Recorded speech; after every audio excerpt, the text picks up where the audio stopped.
दोस्तों, ये चार लोग चाहे कितने भी सगे क्यों ना हों, इन चार लोगों पर जीवन में कभी भी भरोसा मत करना, क्योंकि यह चार लोग दूसरे के स्त्री और धन को देखकर नीयत खराब कर लेते हैं। तो वे चार लोग कौन हैं जो दूसरे के स्त्री और धन को देखकर नीयत खराब कर लेते हैं? तो चलिए इस कहानी के माध्यम से समझते हैं। एक गांव में एक किसान रहता था। उस किसान के चार पुत्र थे। चारों पुत्र धीरे धीरे बड़े हो रहे थे। किसान के तीन बेटे तो काफी बुद्धिमान थे, लेकिन उसका छोटा बेटा कुछ कम अक्ल वाला था। लेकिन उसमें एक विशेषता थी कि वह जितना ही कम अक्ल का था, उसका शरीर उतना ही बलशाली था। वह बहुत तगड़ा और तंदुरुस्त था। एक दिन उस किसान ने सोचा कि मेरे तीनों बेटे तो काफी बुद्धिमान हैं, वे अपना जीवन किसी न किसी तरह से काट ही लेंगे, लेकिन मेरा छोटा पुत्र कम बुद्धि वाला है, उसकी जीविका के लिए मुझे बड़ी चिंता हो रही है। फिर काफी सोच विचार के बाद वह इस नतीजे पर पहुंचा कि क्यों ना मैं अपने इस छोटे पुत्र को पहलवानी ही सिखा दूं। वैसे भी इसका शरीर देखने में पहलवानों जैसा है। अब तो उस किसान ने अपने छोटे पुत्र को पहलवानी करवाना शुरू कर दिया। उसे बहुत अच्छी अच्छी पहलवानों की खुराक मिलती थी।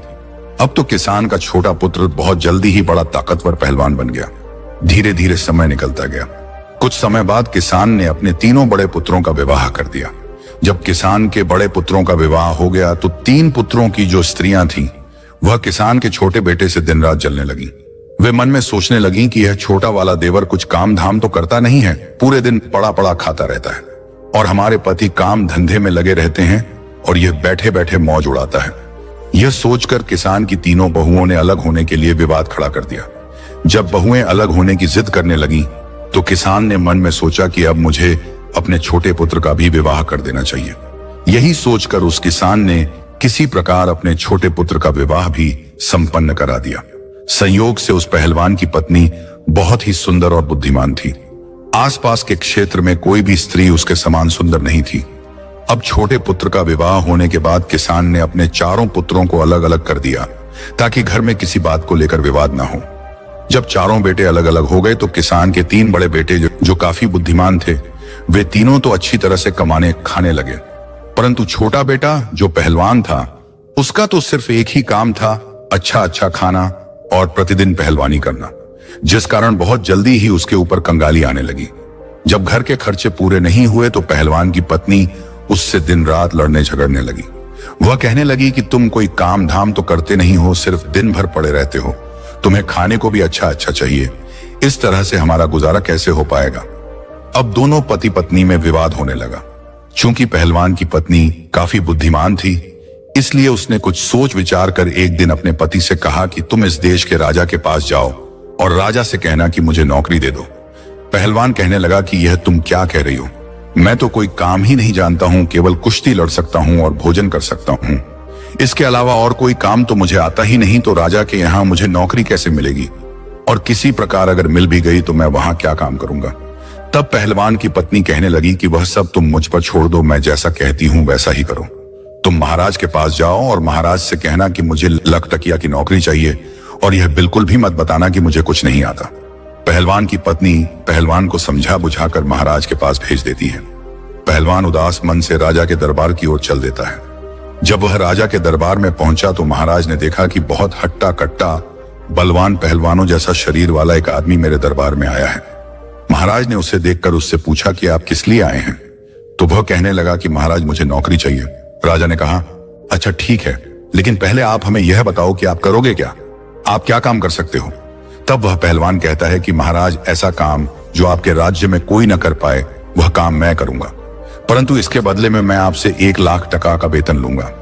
राजा कहने लगा, तो अच्छा लखटकिया की नौकरी करोगे? वह पहलवान कहने लगा, जी महाराज। राजा ने अपने मंत्रियों से विचार विमर्श किया और कहा, देखो तो जरा, क्या हमसे पहले कभी किसी पूर्वज राजा ने किसी लखटकिया को नौकरी पर रखा है या नहीं। राजा के मंत्री ने जब पुराने दस्तावेज खंगाले तो उन्हें पता चला कि महाराज के पिता ने भी एक लखटकिया को नौकरी पर रखा था। मंत्री कहने लगा कि महाराज, आपके पिता ने भी एक लखटकिया को नौकरी पर रखा था। अपने मंत्री की बात सुनकर राजा बोला, तो ठीक है, हम भी अपने यहाँ एक लखटकिया को नौकरी पर रख लेते हैं। यही सोचकर राजा ने उस पहलवान को लखटकिया के रूप में अपने यहाँ नौकरी दे दी और कहा कि जब हमें तुम्हारी आवश्यकता होगी हम तुम्हें बुलवा लेंगे, तब तक आप हमारे अतिथि गृह में रह सकते हैं। अब तो वह पहलवान बड़े ही आराम से उस राजसी महल में रहने लगा और उसी दिन से वह पहलवान 1,00,000 वेतन पाने लगा। अब वह प्रतिदिन पहलवानी करता, घूमता फिरता और आराम से सो जाता था। धीरे धीरे यूं ही कुछ वक्त बीत जाता है। एक दिन राजा और उसके मंत्री पहलवान से कहने लगे कि तुम कई दिनों से अपने घर नहीं गए हो, इसलिए अपने घर हो आओ और हम भी तुम्हारा घर देखना चाहते हैं, इसलिए हम भी तुम्हारे साथ चलेंगे। महाराज की बात मानकर पहलवान राजा और मंत्री को लेकर अपने गांव के लिए चल देता है। पहलवान राजा और मंत्री को लेकर जब अपने घर पहुंचा तो पहलवान की पत्नी ने देखा कि राजा और मंत्री हमारे घर आए हैं, तो उसने उनके लिए बड़ा ही स्वादिष्ट भोजन बनाया और उन्हें अपने हाथों से परोसा। तभी राजा की नजर पहलवान की पत्नी पर चली गई। पहलवान की पत्नी तो सुंदर थी ही, वह इतनी सुंदर थी कि रानी भी उसके सामने कुछ नहीं थी। राजा यह देखकर आश्चर्य में पड़ गया। भोजन करने के बाद महाराज और मंत्री वापस चले आए। अब राजा मंत्री से कहने लगा कि मंत्री जी, इस पहलवान की पत्नी कितनी सुंदर है, इसके सामने तो हमारी रानी कुछ भी नहीं है। तब मंत्री ने कहा, हाँ महाराज, पहलवान की पत्नी सुंदर तो है, परंतु क्या किया जाए, यह तो अपना अपना नसीब है। किसी के नसीब में सोना है तो किसी के नसीब में मिट्टी भी नहीं। राजा बोला कि मंत्री जी, हम पहलवान की पत्नी को पाना चाहते हैं, इसीलिए मुझे कोई तरकीब बताओ, हमें क्या करना चाहिए। मंत्री कहने लगा कि महाराज, मुझे कुछ समय दो, मैं कोई ना कोई उपाय सोचकर आपको बता दूंगा। राजा और मंत्री उसी दिन से पहलवान की पत्नी को हड़पने का षड्यंत्र रचने लगे। धीरे धीरे कुछ समय और बीतता है, तभी महाराज की मां यानी राजमाता बीमार पड़ जाती हैं। जब राजमाता बीमार पड़ गईं, तो महाराज ने बड़े बड़े वैद्यों को उन्हें दिखाया, परंतु कोई भी वैद्य उन्हें ठीक नहीं कर पाया। एक दिन एक वैद्य जी आए, तभी मंत्री के मन में एक योजना बनी कि पहलवान की पत्नी को पाने का यही मौका है। पहलवान ने कहा था कि जो कार्य कोई नहीं कर सकता वह मैं कर सकता हूं। आज उसे उसके ही जाल में फंसाने का मौका मिला है। मंत्री ने एक षड्यंत्र रचा।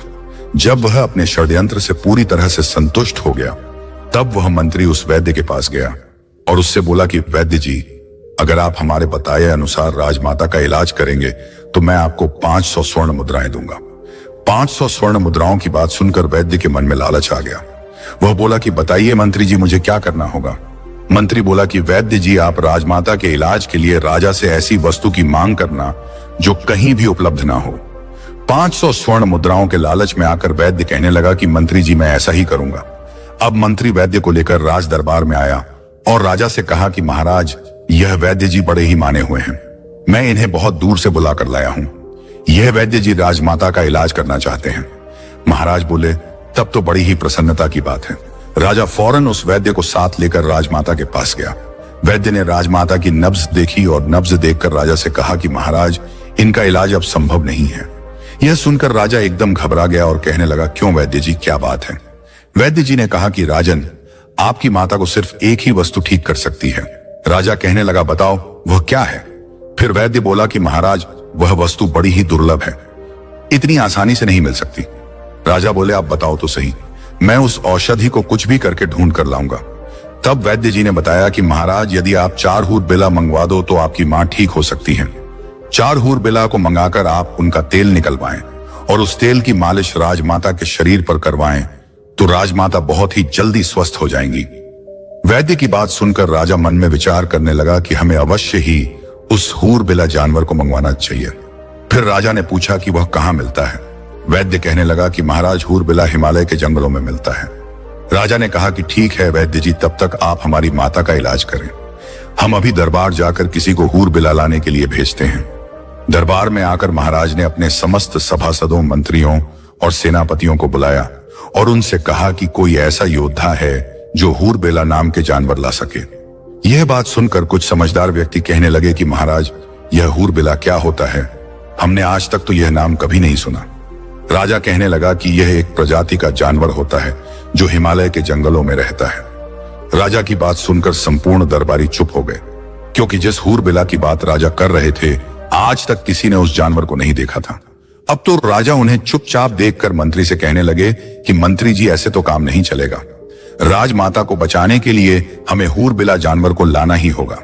फिर मंत्री कहने लगा कि महाराज, जो पहलवान हमारे यहाँ केवल बैठे बैठे तनख्वाह ले रहा है, वह किस दिन काम आएगा। क्यों ना यह हूर बिला उसी से मंगवाया जाए। आप उसे बुलाकर उससे कहें कि वह 1 महीने के अंदर हूर बिला को लाकर दे, नहीं तो उसे फांसी पर चढ़ा दिया जाएगा। मंत्री ने आगे कहा कि महाराज, अगर पहलवान हूर बिला लेने जाएगा तो कभी लौट कर नहीं आ पाएगा, क्योंकि हूर बिला नाम का कोई जानवर होता ही नहीं है। महाराज ने पूछा, क्या मतलब? तब मंत्री ने महाराज को अपने द्वारा रचे गए सारे षड्यंत्र के बारे में धीरे से बता दिया। मंत्री का षड्यंत्र सुनकर राजा अत्यधिक प्रसन्न हो गया और बोला कि वाह मंत्री जी, आपने तो बहुत अच्छा उपाय निकाला है। हम कल ही उस पहलवान को हूर बिला लाने के लिए भेज देंगे। अगर वह खाली हाथ वापस आया तो हम उसे फांसी पर चढ़ा देंगे और पहलवान की पत्नी को हम अपनी रानी बना लेंगे। अब तो राजा ने बिना देर किए कुछ सिपाही भेजकर पहलवान को अपने दरबार में बुला लिया। पहलवान के दरबार में आते ही महाराज कहने लगे कि हे पहलवान, तुम काफी समय से बैठे बैठे वेतन ले रहे हो, अभी तक तुमने हमारा कोई काम नहीं किया है। अब तुम्हारे लिए एक आवश्यक काम आ गया है। पहलवान बोला कि आदेश कीजिए महाराज, मैं अवश्य करूंगा। तब राजा कहता है कि हमें 4 हूर बिला जानवरों की जरूरत है, उनका तेल निकलवाना है और तेल निकलवाकर राजमाता के शरीर पर मालिश करवानी है, जिससे उनकी बीमारी दूर हो सके। राजा की बात सुनकर पहलवान सोच में पड़ गया और कहने लगा कि महाराज, मुझे कुछ समझ में नहीं आया, यह हूर बिला क्या होता है?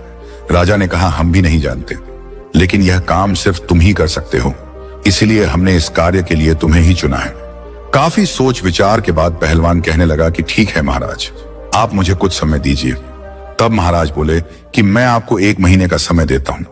यदि आप 1 महीने में 4 हूर बिला नहीं ला पाए तो आपको फांसी पर चढ़ा दिया जाएगा। पहलवान महाराज की बात सुनकर घबरा जाता है और महाराज के आदेश का पालन करने के लिए हिमालय की ओर चल देता है।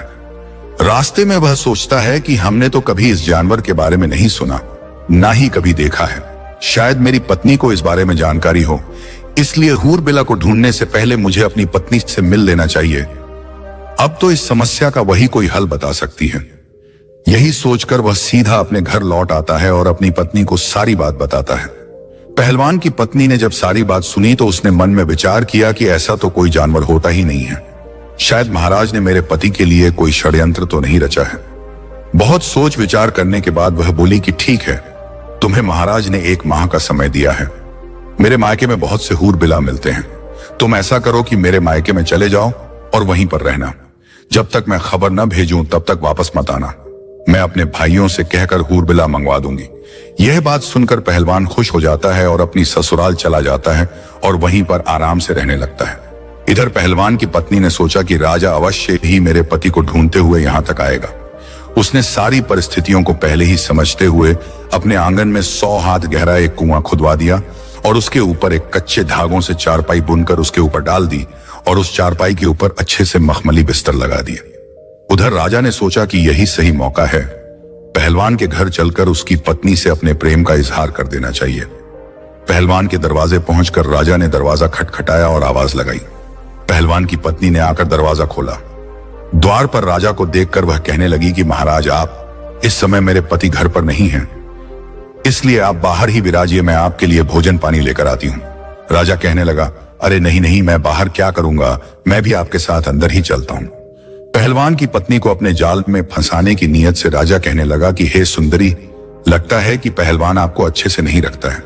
अरे वह आपको क्या अच्छे से रखेगा, वह तो खुद दूसरे की नौकरी करता है। अगर तुम हमारे महलों की रानी होती तो तुम्हारी जिंदगी कितनी खूबसूरत होती। राजा के मुख से जब इस तरह की मीठी मीठी बातें पहलवान की पत्नी ने सुनी तो वह समझ गई कि राजा की नीयत खराब है, इसलिए अब इनको सबक सिखाना चाहिए। पहलवान की पत्नी ने राजा से कहा कि आइए महाराज, अंदर आइए, आप ठीक कह रहे हैं। पहलवान किसी भी तरह से मेरे योग्य नहीं है, अब मैं ही उसको छोड़ दूंगी और आज से मैं आपके साथ ही रहूंगी। राजा उसकी बातों में आ गया और उसके साथ अंदर चला जाता है। घर के आंगन में पहलवान की पत्नी ने जो कच्चे सूत का पलंग बनाकर कुएं के ऊपर बिछा रखा था और उसके ऊपर मखमल की चादर बिछा रखी थी, उसी चारपाई की ओर इशारा करते हुए पहलवान की पत्नी ने राजा से कहा कि महाराज, आप इस चारपाई पर बैठिए, मैं अभी आई। जैसे ही राजा उस चारपाई पर बैठता है तो कच्चे धागे से बुनी हुई चारपाई टूट जाती है और राजा सीधे उस कुएं में गिर जाता है और उसको बहुत चोटें आ जाती हैं। महाराज के कुएं में गिरते ही पहलवान की पत्नी जोर जोर से हंसने लगती है और कहती है कि महाराज, अब आप इस कुएं के अंदर ही अपना राजपाट चलाइए। यह सुनकर महाराज सोचने लगे कि यह क्या हुआ, अब तो मैं फंस गया। इधर महाराज नीचे गिर जाते हैं और उधर पहलवान बड़े आराम से अपनी ससुराल में रहकर समय गुजार रहा था। जब 3-4 दिन हो गए और राजा जब अपने दरबार में नहीं पहुंचा तो मंत्री विचार करने लगा कि महाराज को क्या हुआ। महाराज काफी दिन से पहलवान की पत्नी के पास गए थे ना, जाने वहां क्या कर रहे हैं, मुझे भी चलकर देखना चाहिए। ऐसा विचार करके मंत्री भी पहलवान के घर की ओर चल देता है। मंत्री पहलवान के द्वार पर पहुंच जाता है और आवाज लगाई तो पहलवान की पत्नी बाहर आती है। बाहर आकर देखा तो राजा के मंत्री जी खड़े हुए थे। वह बोली कि कहिए मंत्री जी, कैसे आना हुआ? मंत्री कहने लगा कि मैं महाराज से मिलने आया हूं, वह 4 दिन से आपके यहां ही रह रहे हैं। इस पर पहलवान की पत्नी बोली कि वह तो उसी दिन लौट गए थे जिस दिन यहां आए थे। यह सुनकर मंत्री सोचता है कि अच्छा हुआ महाराज यहां नहीं है, अब मैं इससे अपने दिल की बात कह दूंगा। यह सोचकर मंत्री कहने लगा कि मैं इसलिए आया हूं कि मैं तुमको बता दूं कि देखो, पहलवान तो अब मर ही जाएगा, वह जीवित नहीं रहेगा क्योंकि वह हिमालय के जंगलों में गया है और तुम कहां अकेली यहां रहोगी, इसीलिए तुम मेरे साथ चलो, मैं आपको महाराज के महल में लेकर चलूंगा। पहलवान की पत्नी ने जब मंत्री की बात सुनी तो वह मंत्री जी के इरादे समझ गई। उसने फिर से दिमाग से काम लिया और कहने लगी कि आप मेरे साथ आइए। इस प्रकार पहलवान की पत्नी मंत्री को बुलाकर अंदर ले गई और उसी खाट पर मंत्री को बैठने को कहा जिस पर कच्चा सूत लगा हुआ था। मंत्री जैसे ही खाट पर बैठा तो वह एकदम से कुएं के अंदर गिर पड़ा और सीधा राजा के ऊपर जा गिरा। मंत्री को राजा देखकर कहने लगा, मंत्री जी तुम यहां कैसे? तब मंत्री ने कहा, महाराज आप यहां कैसे?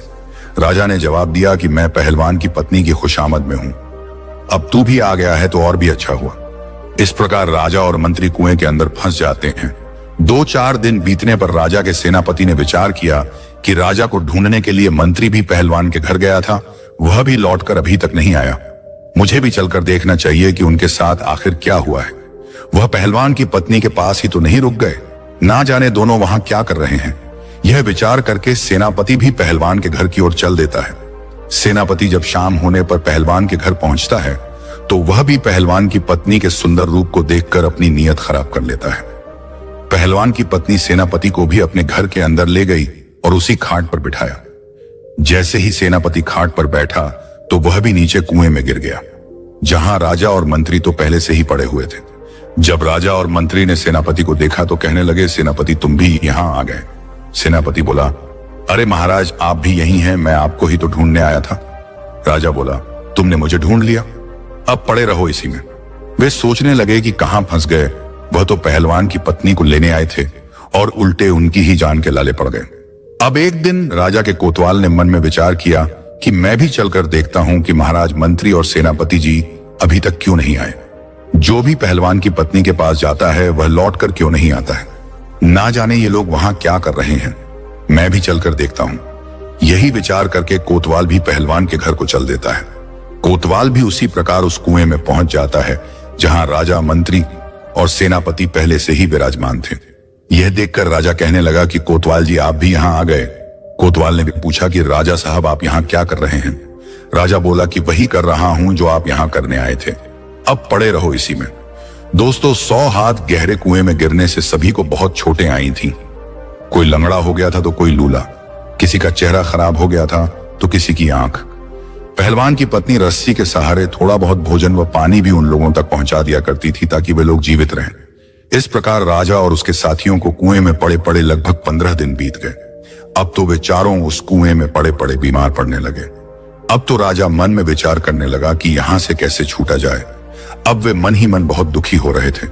उन्होंने आपस में सलाह की कि किसी प्रकार पहलवान की पत्नी से गिड़गिड़ाकर माफी आदि मांगकर यहां से बाहर निकला जाए, बाद में हम इसे इसके किए की सजा अवश्य देंगे। यही सोचकर राजा ने पहलवान की पत्नी को आवाज लगाई और माफी मांगते हुए कहने लगा कि हमें माफ कर दो और हमें यहां से बाहर निकाल दो। पहलवान की पत्नी जानती थी कि अगर इनको यहां से ऐसे ही जाने दिया तो ये लोग अवश्य ही हमसे बदला लेने के बारे में सोचेंगे और हमारा जीना मुश्किल कर देंगे। इसलिए उसने अपने मन में एक नई योजना बनाई और महाराज से कहा कि महाराज, मैं आप लोगों को बाहर निकाल तो दूंगी और राजमहल भी जाने दूंगी, लेकिन मेरी एक शर्त है कि जिस तरह मैं आप लोगों को यहां से भेजूंगी वैसे ही आप लोग यहां से जाएंगे। महाराज उसके साथी उसकी शर्त मानने को तैयार हो जाते हैं। तब पहलवान की पत्नी कहती है, तो ठीक है, आप 2 दिन का इंतजार और करिए, तीसरे दिन हम आपको आपके राजमहल तक स्वयं भिजवा देंगे। यह सुनकर राजा और उसके साथी बहुत खुश हो गए। इधर पहलवान की पत्नी ने अपने बच्चों एवं जेठ के बच्चों को आदेश दिया कि आप लोग कुछ पक्षियों के पंखों की व्यवस्था करो, चिड़िया, कबूतर, मोर और समस्त पक्षियों के ज्यादा से ज्यादा पंख लेकर आओ और एक कमरे में उन पंखों को भर दो। उसके और उसके तीनों जेठों के पुत्र छोटे छोटे बालक ही थे। उन्होंने 2 दिन में ही वह कमरा पंखों से भर दिया। जब तीसरा दिन हुआ तो पहलवान की पत्नी ने अपने और जेठ के पुत्रों को फिर बुलाया और उनसे कहा, आप 2 क्विंटल तारकोल की व्यवस्था करो। इस प्रकार से तारकोल की व्यवस्था की गई। फिर उसके बाद उसे गर्म किया गया। जब वह पतला हो गया तो उसे ठंडा करने रख दिया। ठंडा हो जाने पर उसे एक बड़ी कड़ाही में भर कर रख दिया। उसके बाद पहलवान की पत्नी ने अपने तीनों जेठों व सभी बच्चों की मदद से कुएं में एक मोटा सा रस्सा डालकर सबसे पहले महाराज को बाहर निकाला और महाराज से कहा कि आप इस कढ़ाई में भरे द्रव्य में डुबकी लगाओ और इसके बाद उस कमरे में जाकर लेट जाओ। राजा तो पहले से ही अधमरा हो चुका था, इसलिए उसने चुपचाप पहलवान की पत्नी की बात मानते हुए तारकोल भरी कढ़ाई में डुबकी लगाई और बगल वाले कमरे में जाकर लेट गया, जिस कमरे में पक्षियों के पंख भरे हुए थे। शरीर पर तारकोल होने के कारण जैसे ही वह पक्षियों के पंख वाले कमरे में लेटा तो उसके पूरे शरीर पर पंख ही पंख चिपक गए। इसी प्रकार एक एक करके चारों को कुएं से निकाला गया और तारकोल में स्नान कराया। उसके बाद पंख वाले कमरे में भेजकर उन्हें लिटाया गया। चारों तारकोल में डुबकी लगाने के कारण पहले से ही काले हो गए थे और अब तो उनके शरीर पर पक्षियों के पंख भी चिपक गए थे। अब वे एक अजीब प्राणी की तरह दिखने लगे थे।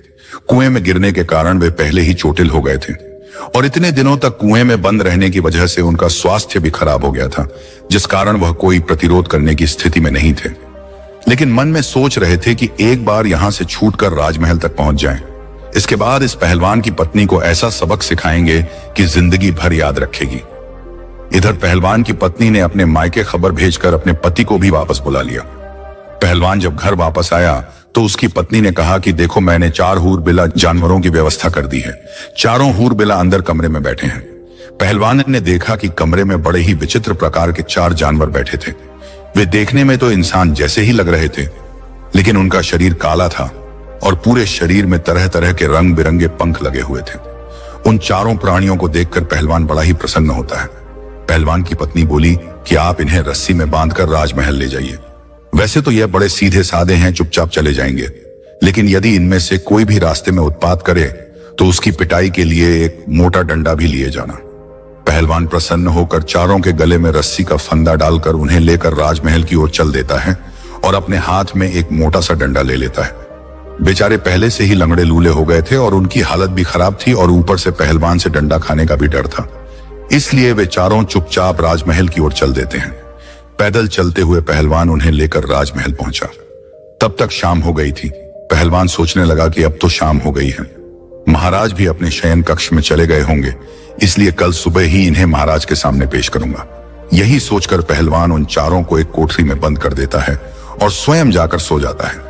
अब राजा, मंत्री, कोतवाल और सेनापति विचार करने लगे कि यदि सुबह पहलवान ने हमें दरबार में पेश कर दिया तो फिर महारानी हमारा तेल निकलवा लेगी, क्योंकि उन्हें भी राजमाता को ठीक कराने की शीघ्रता है।